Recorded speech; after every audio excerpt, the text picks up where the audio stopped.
Hello and welcome. You are looking at a generic page for a website hosted on a domain. And in order to access your control panel, or otherwise called cPanel, what you'll need to do is you'll need to write in your domain name. You'll then need to put in a /, and then you'll need to write in the words cPanel. Now, that'll typically bring you to a screen that looks like the one that you're looking at right now.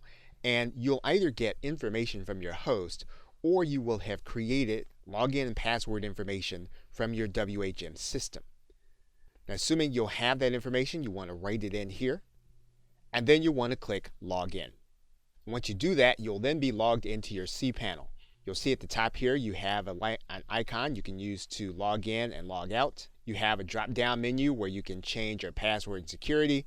You can change the language, you can change the style and layout of the cPanel, you can change your contact information, and you can change your page settings.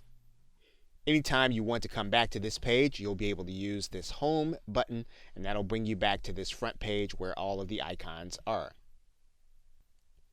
Now in this course, we're going to go over each of the sections of the cPanel: files, databases, domains, email, metrics, security, software, advanced, and preferences. And while we won't go over each and every icon within each section, we will go over the most pertinent icons that you'll be able to use, giving you access to the tools that'll be most relevant in your business. Okay, so with that, thanks, and I'll see you in the first video.